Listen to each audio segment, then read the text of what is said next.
I was remarking with a friend in Europe privately this past week about the uproar caused by the Vatican's modification of the Ash Wednesday ritual, and how every day people seemed upset by this.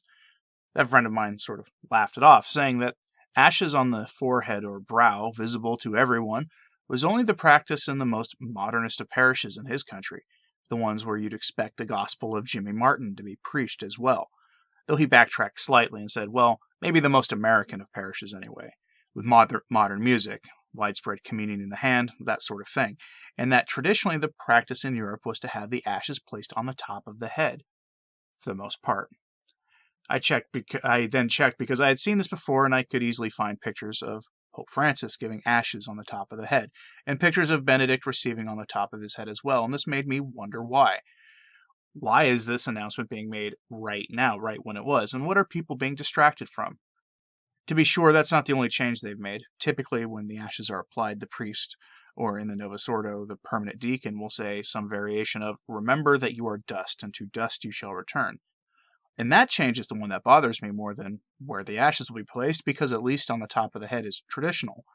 But those words are a reminder of our own mortality and how life can be very, very short, and that we need to acknowledge that fact and to cease living a life of sin. So they changed it, which is predictable. They'll not be saying anything to you while they distribute the ashes this year, at least if you go to a Novus Ordo Mass where the rules are much more likely to be strictly adhered to. So again, this got me to thinking, what else is going on? Because here's the thing. Often these red meat stories serve as a distraction for the laity to get worked up over while something else goes on, and I may have found that story for you. Catholic News Agency is reporting a story out of Australia. It's a follow-up to the story from about a month ago, where it was reported that almost $2 billion was illicitly transferred from the Holy See to Australia, and then the money just sort of disappeared into thin air. At that time, the state agents had no idea where the money had went. Well, right after this story broke, the Ash Wednesday story broke, this was released. Pretty convenient, right? Catholic News Agency is reporting now that the Australian agents say that they vastly overestimated the amount of money transferred. It kind of reminds me how they falsely said the things they said about Cardinal Pell and nearly ruined his life. Anyway, from the CNA piece, quote, Australia's Financial Observer has said that it vastly overestimated Vatican transfers, local media reported on Wednesday. The Australian newspaper said on January 13th that the Australian Transaction Reports and Analysis Centre, AUSTRAC, a state organization, attributed the miscalculation to a computer coding error. According to the newspaper, AUSTRAC informed Australian officials that it had discovered the mistake after it launched a detailed review of its initial finding, that around $1.8 billion had been transferred from the Holy See to Australia in about 47,000 separate transfers since 2014.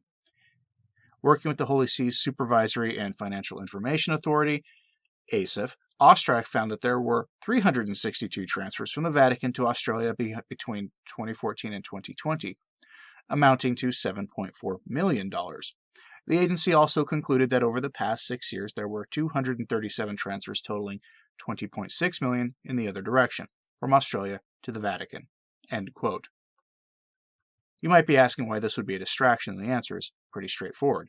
The Holy See doesn't need any more financial news going to the laity that in any way ties back to McCarrick or undermines the messages that the Pope is cleaning house, even if that story corrects a past error in reporting.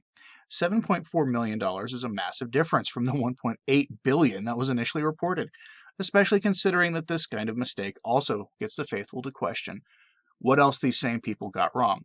Remember, Pell was run through the ringer for things he didn't do, and it was obvious to anyone observing that this was the case, but no one in any official capacity was willing to do anything about it until his case hit the highest post in Australia. And Pell was examining Holy See finances himself before all this went down, if you don't recall. This speaks of nothing to the basic question of what the $7.4 million was used for in Australia anyway, though to be fair, that could have been used for assisting the dioceses of Australia with various needs or any other above-the-board reason. It wasn't necessarily used for the negative reasons that the faithful would have been upset about. But $1.8 billion, well, that's another story. That's a staggering amount of money for the Holy See to move around, especially considering that despite what the world will tell you about church wealth, the Holy See just does not have that money lying around to move around freely. They have little money in their budget than say, what the Archdiocese of Chicago has, comparatively speaking. Again, we're talking money, meaning liquid assets, not property, art, or that kind of thing. The church is the guardian of a veritable treasure trove of artifacts, historic buildings, land, and that kind of thing, all of which the world tries to shame us for having because the world does not understand what charity actually is. At the core of all this problem is the issue of finances. Recall that while Ted McCarrick did what he did was definitely wicked, people often overlook his role in the handling of money. He was the Holy See's chief fundraiser, or at least one of them. He was a master at the works of charity involving the wealthy. If there was a need for money, McCarrick was often the prelate sent to find it. That's where Vigano and Pell come in, both handling formal examinations into Holy See deposits that often went missing.